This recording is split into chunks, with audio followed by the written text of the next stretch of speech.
Dear students, we are dealing with IGNOU BSOC 104 Sociology of India Part 2, Block 1, Unit 5, Constitutional Foundations. Here in this unit, it explains how the Indian Constitution provides the foundation for building a democratic, just and inclusive society. So, what we deal here in this chapter is about democracy and democratic principles, justice and inclusiveness which prevails in Indian society. These are the foundations for building an equitable society and a democratic nation. So it reflects India's diversity and it aims to ensure equality, liberty and justice for all citizens. എല്ലാ പൗരന്മാർക്കും സമത്വവും സ്വാതന്ത്ര്യവും സാഹോദര്യവും ഉറപ്പുവരുത്തുന്നു എന്ന് വേണമെങ്കിൽ പറയാം. So ഭരണഘടനയുടെ അർത്ഥം എന്താണ്? ഭരണഘടന എന്ന് പറഞ്ഞാൽ മറ്റൊന്നുമല്ല, a constitution is the supreme law of a country. Okay, once again, a constitution is the supreme law of a country. ഒരു നാടിൻ്റെ പരമോന്നത നിയമമാണ് ഭരണഘടന, അങ്ങനെ പറയാം. കോൺസ്റ്റിറ്റ്യൂഷനെ നമുക്ക് അങ്ങനെ എക്സ്പ്ലെയിൻ ചെയ്യാം. It defines the structure of the government and the rights and duties of the citizens. ഗവൺമെന്റിന്റെ ഘടന എങ്ങനെയായിരിക്കണം, പൗരന്മാരുടെ അവകാശങ്ങളും കടമകളും എന്തൊക്കെയാണ് എന്ന് ഭരണഘടന വ്യക്തമാക്കുന്നു. The Indian constitution came into force on 26 January 1950. 50 ജനുവരി 26-നാണ് ഇന്ത്യൻ ഭരണഘടന നിലവിൽ വന്നത് നമുക്കെല്ലാം അറിയാം. ഇന്ത്യൻ ഭരണഘടനയ്ക്ക് ഒരു ആമുഖമുണ്ട്, പ്രിയാമ്പിൾ ഓഫ് ദ കോൺസ്റ്റിറ്റ്യൂഷൻ. ഈ ഇന്ത്യൻ ഭരണഘടനയുടെ ആമുഖത്തിൽ ഇന്ത്യ ഒരു പരമാധികാര രാജ്യമാണ്, സോവറിൻ കൺട്രിയാണ്, സോഷ്യലിസ്റ്റ് കൺട്രിയാണ്, സെക്യുലർ കൺട്രിയാണ്, ഡെമോക്രാറ്റിക് കൺട്രിയാണ്, റിപ്പബ്ലിക് കൺട്രിയാണ് എന്നൊക്കെ പറയുന്നു. ഓക്കെ, അപ്പൊ നമ്മൾ ഒരു sovereign, socialist, democratic, secular republic ആണ് എന്ന് ഇന്ത്യയുടെ ഭരണഘടനയുടെ കോൺസ്റ്റിറ്റ്യൂഷന്റെ പ്രിയാമ്പിളിൽ, ആമുഖത്തിൽ, അതിന്റെ ആദ്യ ഭാഗങ്ങളിൽ പറയുന്നു.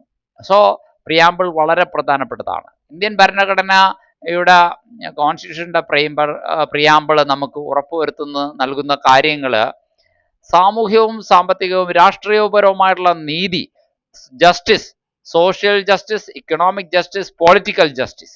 2, ലിബർട്ടി, ഈക്വാലിറ്റി, ഫ്രാറ്റർണിറ്റി പോലുള്ള ലോകോത്തര ആശയങ്ങൾ, ഫ്രഞ്ച് വിപ്ലവത്തിൽ മുഴങ്ങിക്കേട്ട ആശയങ്ങൾ, ലിബർട്ടി, ഈക്വാലിറ്റി, ഫ്രാറ്റർണിറ്റി പോലുള്ള. 3, ഫണ്ടമെന്റൽ റൈറ്റ്സിനെ കുറിച്ചാണ്. Fundamental rights, these rights are protected by the constitution and these rights are given to the Indian citizens from discrimination. These rights are clear protections given to citizens from discrimination and injustice. Indian പൗരന്മാർക്കെതിരെ വിവേചനം നടത്തുന്നതിൽ നിന്നും അവരോട് അനീതി കാണിക്കുന്നതിൽ നിന്നും ഗവൺമെന്റുകളെ പോലും തടയുന്ന നിയമങ്ങളാണ് മൗലിക അവകാശങ്ങൾ അഥവാ ഫണ്ടമെന്റൽ റൈറ്റ്സ് എന്ന് വേണമെങ്കിൽ പറയാം. ഇവ പൗരന്റെ അവകാശങ്ങളെ സംരക്ഷിക്കുന്നു. അവനെ ചോദ്യം ചെയ്യാനായിട്ട്, അവൻ്റെ അവകാശങ്ങൾ ഇല്ലാതാക്കാൻ ഒരു സ്റ്റേറ്റ് ഗവൺമെൻറ്റോ വിചാരിച്ചാലും സാധിക്കില്ല എന്നർത്ഥം. ഈ ഫണ്ടമെന്റൽ റൈറ്റ്സ് 6 പറയുക. 6 മൗലിക അവകാശങ്ങളാണ് പൗരന് നൽകപ്പെട്ടിരിക്കുന്നത്, ഭരണഘടന നൽകുന്നത് എന്നത്.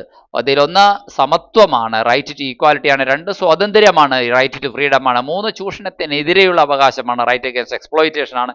3 മതസ്വാതന്ത്ര്യം. 4 മതസ്വാതന്ത്ര്യമാണ്. 5 സാംസ്കാരികവും വിദ്യാഭ്യാസപരവുമായ സ്വാതന്ത്ര്യമാണ്. 4മത്തേത് right to freedom of religion. 5മത്തേത് കൾച്ചറൽ ആൻഡ് എഡ്യൂക്കേഷൻ റൈറ്റ്സ്. അവസാനത്തേത് ഭരണഘടനാപരമായ പരിഹാരങ്ങൾ, കോൺസ്റ്റിറ്റ്യൂഷണൽ റെമഡീസ് തേടാനുള്ള പൗരന്റെ അവകാശങ്ങളാണ്. These are the 6 fundamental rights which are enshrined by the constitution, which are given by the constitution to each and every citizen. ഓരോ പൗരനും ഭരണഘടന നൽകുന്ന അവകാശങ്ങളാണിവ എന്ന് വേണമെങ്കിൽ പറയാം. അതായത് ഇത് കൂടാതെ directive principles of state policy എന്നൊരാശയവും കൂടിയുണ്ട്. എന്താണ് രാഷ്ട്രനയത്തിൻ്റെ നിർദ്ദേശക തത്വങ്ങൾ അഥവാ directive principles of state policy എന്നതുകൊണ്ട് ഉദ്ദേശിക്കുന്നത്? അത് ഓരോ ഗവൺമെൻറ്റുകൾക്കും, കേന്ദ്ര ഗവൺമെൻറ്റിനാവട്ടെ സംസ്ഥാന ഗവൺമെൻറ്റിനാവട്ടെ, എങ്ങനെ അവർ രാജ്യം ഭരിക്കണം അല്ലെങ്കിൽ നാട് ഭരിക്കണം എന്നതിനുള്ള ഒരു മാർഗരേഖയാണ്, ഒരു ഗൈഡ് ലൈനാണ്. DPSP അഥവാ directive principles of state policy എന്ന് പറയുന്നത് സ്റ്റേറ്റ് ഗവൺമെന്റിനും യൂണിയൻ ഗവൺമെന്റിനും സ്റ്റേറ്റ് ഗവൺമെന്റിനും കൊടുക്കുന്ന ഒരു മാർഗരേഖയാണ്, ഒരു ഗൈഡ് ലൈനാണ്, എങ്ങനെ രാഷ്ട്രഭരണം കൊണ്ടുപോകണമെന്ന്. It is an aim to establish social and economic justice. സാമൂഹികവും സാമ്പത്തികവുമായ നീതി സ്ഥാപിക്കാനായിട്ടുള്ള ലക്ഷ്യം ഇതിലുണ്ട്. It promotes welfare of the people, ജനങ്ങളുടെ ക്ഷേമം അത് ഉറപ്പുവരുത്തുന്നു എന്നുള്ളതാണ് പറഞ്ഞു വരുന്നത്. ഇനി though not legally enforceable the guide policy making, നിയമപരമായി എൻഫോഴ്സിബിൾ അല്ലെങ്കിലും അത് നയരൂപീകരണത്തെ സൃഷ്ടിക്കുന്നു എന്ന് പറയാം, ശക്തിപ്പെടുത്തുന്നു എന്ന് പറയാം. ഇനി സെക്കുലറിസം എന്താണ് എന്ന്. India does not favour any religion, India ഏതെങ്കിലും ഒരു മതത്തെ അനുകൂലിക്കുന്നില്ല. India does not favour any religion. All religions are treated equally, എല്ലാ മതവും തുല്യമായി പരിഗണിക്കപ്പെടുന്നു. Citizens have the freedom to practise and propagate their religion, പൗരന്മാർക്ക് അവരുടെ മതം അനുഷ്ഠിക്കുവാനും അവരുടെ മതം അനുഷ്ഠിക്കുവാനും അതുപോലെ തന്നെ അവരുടെ ആചാരങ്ങൾ തുടരുവാനും ഉള്ള സ്വാതന്ത്ര്യം ഇന്ത്യ എന്ന ഈ രാഷ്ട്രം നൽകുന്നു. സോഷ്യൽ ജസ്റ്റിസ് ആൻഡ് ഈക്വാലിറ്റി ആണ് മറ്റൊന്ന്. അപ്പോൾ സമത്വം പല കാര്യങ്ങളിലാണ്. സാമൂഹ്യ മേഖലയിലെ സമത്വം എന്ന് പറഞ്ഞു കഴിഞ്ഞാൽ ജാതി വിവേചനം, തൊട്ടുകൂടായ്മ, തീണ്ടിക്കൂടായ്മ, ഇതൊക്കെ എടുത്തു കളഞ്ഞിരിക്കുന്നു എന്നർത്ഥം. Constitution seeks to remove caste discrimination, untouchability, social inequality തുടങ്ങിയവയൊക്കെ എടുത്തു കളഞ്ഞിരിക്കുന്നു. ഇതൊക്കെ എറാഡിക്കേറ്റ് ചെയ്തിരിക്കുന്നു. മാത്രമല്ല മതന്യൂനപക്ഷങ്ങൾക്കോ അല്ലെങ്കിൽ പിന്നോക്ക വിഭാഗങ്ങൾക്കോ ഒക്കെ ആയിട്ട് ചില സ്പെഷ്യൽ പ്രൊവിഷൻസ് നൽകുന്നുണ്ടെന്ന് വേണമെങ്കിൽ പറയാം. ഷെഡ്യൂൾഡ് കാസ്റ്റുകൾക്ക്, ഷെഡ്യൂൾഡ് ട്രൈബുകൾക്ക്, മറ്റ് പിന്നോക്ക വിഭാഗങ്ങൾക്ക് വേണ്ടിയിട്ടൊക്കെ സ്പെഷ്യൽ പ്രൊവിഷൻസ് നൽകുന്നുമുണ്ട്. ഇനി മറ്റൊരു പ്രധാനപ്പെട്ട കാര്യമായിട്ട് പറയപ്പെടുന്നത് ഡെമോക്രസി ആൻഡ് സിറ്റിസൺഷിപ്പ് ആണ്. ജനാധിപത്യവും പൗരാവകാശവുമാണ്. Citizens elect their representatives through elections, പൗരന്മാർ അവരുടെ പ്രതിനിധികളെ ഇലക്ഷനുകളിലൂടെയാണ് തിരഞ്ഞെടുക്കപ്പെടുക. യൂണിവേഴ്സൽ അഡൾട്ട് ഫ്രാഞ്ചൈസ് എന്ന് പറഞ്ഞാൽ സാർവത്രിക പ്രായപൂർത്തി വോട്ടവകാശം. Give every adult citizen the right to vote, ഓരോ പ്രായപൂർത്തിയായ പൗരനും വോട്ട് ചെയ്യാനുള്ള അവകാശം നൽകുന്നു. Democracy ensures participation of people in governance, ഭരണത്തിലെ ജനങ്ങളുടെ പങ്കാളിത്തം ഉറപ്പുവരുത്തുന്നു. യൂണിറ്റി ഇൻ ഡൈവേഴ്സിറ്റി, എന്താണ് സമത്വം, നാനാത്വത്തിൽ ഏകത്വം എന്ന ആശയമാണ് യൂണിറ്റി ഇൻ ഡൈവേഴ്സിറ്റി എന്ന് പറയുന്നത്. The constitution recognises India's linguistic, religious and cultural diversity. It promotes national integration while respecting differences, മറ്റുള്ളവരുടെ അഭിപ്രായ വ്യത്യാസങ്ങളെ നമ്മൾ ഒരു വശത്തുകൂടെ സഹിഷ്ണുതയോടെ മാനിക്കുമ്പോഴും അവരെ ബഹുമാനിക്കുമ്പോഴും അവർക്ക് അഭിപ്രായ വ്യത്യാസങ്ങളുണ്ടാവാം, അല്ലെങ്കിൽ അവരുടെ മതപരമായ വിശ്വാസങ്ങളുടെ വ്യത്യാസങ്ങളുണ്ടാവാം, അല്ലെങ്കിൽ അവരുടെ ഭാഷാപരമായ വ്യത്യാസങ്ങൾ, ഇതൊക്കെ നമ്മൾ റെസ്പെക്റ്റ് ചെയ്യുമ്പോൾ തന്നെ രാജ്യം ഒന്നാണെന്നും രാജ്യത്തിന് വേണ്ടി അവർ ഒറ്റക്കെട്ടായി നിൽക്കണമെന്നുമുള്ള ആ ഐക്യബോധം അതും നമ്മൾ പറയുന്നു. ഇനി ഈ ചാപ്റ്ററുമായി ബന്ധപ്പെട്ട പ്രധാനപ്പെട്ട ചില ചോദ്യങ്ങളിലേക്ക് നമുക്ക് കടക്കാം. Explain the constitutional foundations of Indian society, Indian സമൂഹത്തിന്റെ ഭരണഘടനാപരമായ അടിസ്ഥാന ശിലകൾ എന്തൊക്കെയാണ് എന്ന ചോദ്യം വളരെ പ്രധാനപ്പെട്ടതാണ്. Discuss the significance of the preamble, Indian ഭരണഘടനയുടെ ആമുഖത്തിന് വലിയ പ്രാധാന്യമുണ്ട്. പ്രിയാമ്പിളിന് എന്തൊക്കെയാണ് ആമുഖത്തിന്റെ പ്രാധാന്യം? അതുപോലെ തന്നെ what are the 6 fundamental rights, ഈ 6 മൗലിക അവകാശങ്ങൾ ഏതൊക്കെയാണ്? അടുത്തത് explain the concept of secularism in India, ഇന്ത്യയിൽ മതനിരപേക്ഷം വിദേശ രാജ്യങ്ങളിലെ സെക്യുലറിസം എന്ന വാക്ക് പോലെയല്ല. വിദേശങ്ങളിലൊക്കെ എന്ത് ചെയ്യുന്നുണ്ട്, മതനിരപേക്ഷം എന്ന് പറഞ്ഞു കഴിഞ്ഞാൽ അതുകൊണ്ട് എന്താണ് ഗവൺമെന്റ് പരമായ കാര്യങ്ങളിൽ മതം ഉൾപ്പെടുത്താൻ പാടില്ല, സെക്യുലർ ആയിരിക്കണം എന്നുള്ള, ഫോർമൽ ആയിരിക്കണം എന്നുള്ള കാര്യങ്ങളൊക്കെയാണ്. എന്നാൽ ഇന്ത്യയിൽ മതനിരപേക്ഷം സെക്യുലറിസം എന്ന് പറഞ്ഞു കഴിഞ്ഞാൽ എല്ലാ മതത്തിനെയും തുല്യ പരിഗണന നൽകണം എന്നാണ് ഇവിടുത്തെ അർത്ഥം. ഇനി മറ്റൊരു ചോദ്യമാണ് write a note on directive principles of state policy, രാഷ്ട്രനയത്തിൻ്റെ നിർദ്ദേശക തത്വങ്ങൾ എന്ന് പറയുന്ന കാര്യത്തെക്കുറിച്ച് ഒരു ചെറുകുറിപ്പ് തയ്യാറാക്കുക എന്ന് പറഞ്ഞു കഴിഞ്ഞാൽ എന്താ ഉദ്ദേശിക്കുന്നത്?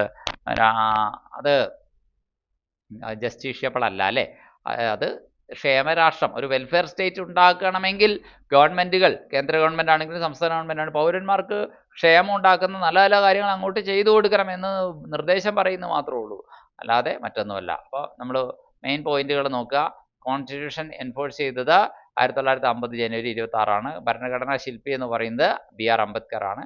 ഇപ്പോൾ ഇന്ത്യൻ ഭരണഘടന ഉയർത്തിപ്പിടിക്കുന്ന പ്രധാനപ്പെട്ട മൂല്യങ്ങൾ ജസ്റ്റിസ്, ലിബർട്ടി, ഈക്വാലിറ്റി, ഫ്രാറ്റേർണിറ്റി എന്നിവയാണ്. ഫണ്ടമെന്റൽ റൈറ്റ്സ് പൗരന്മാരുടെ സംരക്ഷിക്കപ്പെടണം. DPSP ഗവൺമെൻറ് നയങ്ങളെ ഒരു ഗൈഡ് ലൈൻ നൽകുകയാണ് ചെയ്യുന്നത്. Directive principle of state policy രാഷ്ട്രനയത്തിൻ്റെ നിർദ്ദേശക തത്വങ്ങൾ ഭരണഘടനയിൽ പറഞ്ഞിരിക്കുന്നത് എന്തിനാണെന്ന് വെച്ച് കഴിഞ്ഞാൽ കേന്ദ്ര ഗവൺമെൻറ്റിനോടും സംസ്ഥാന ഗവൺമെൻറ്റിനോടും ഒരു സൂചന കൊടുക്കുകയാണ്. നിങ്ങൾ ഈ ദിശയിൽ സഞ്ചരിക്കണം, ക്ഷേമരാഷ്ട്രം ഉണ്ടാകണമെങ്കിൽ, ഒരു വെൽഫെയർ സ്റ്റേറ്റായി നമ്മുടെ നാട് മാറണമെങ്കിൽ നിങ്ങൾ ഇങ്ങനെയുള്ള കാര്യങ്ങൾ പൗരന്മാർക്ക് വേണ്ടി ചെയ്താൽ കൊള്ളാം എന്ന് പറയുകയാണ്. എന്ന് വെച്ചാൽ ചെയ്തില്ല എന്ന് വെച്ചുകൊണ്ട് ഗവൺമെൻറ്റുകൾക്കെതിരെ കേസിന് പോകാൻ ഒരു പൗരന് സാധിക്കില്ല. കാരണം ഇതൊന്നും directive principles of state policy അഥവാ ഈ നിർദ്ദേശക തത്വങ്ങളൊന്നും തന്നെ ജസ്റ്റിഷ്യബിൾ അല്ല. എന്നാൽ ആദ്യം പറഞ്ഞ വിഭാഗം, അതായത് ഫണ്ടമെന്റൽ റൈറ്റ്സ്, അത് ജസ്റ്റിഷ്യബിൾ ആണ്. അത് ഏതെങ്കിലും പൗരന് നിഷേധിക്കപ്പെട്ടാൽ ആ പൗരന് കോടതിയെ സമീപിച്ച് അത് പുനഃസ്ഥാപിച്ച് കിട്ടാൻ സാധിക്കുമെന്നർത്ഥം. ഇനി സെക്യുലറിസം എന്താണെന്നും കൂടി നമ്മൾ പറഞ്ഞു. മതനിരപേക്ഷത, equal respect for all religions, അതാണ് ഇന്ത്യയിൽ മതനിരപേക്ഷതയുടെ അർത്ഥം. അതായത് വിദേശ രാജ്യങ്ങളിലെ മതനിരപേക്ഷതയുടെ അർത്ഥമല്ല ഇന്ത്യയിലെ സെക്യുലറിസത്തിൻ്റെ അർത്ഥം. So constitution promotes democracy and social justice.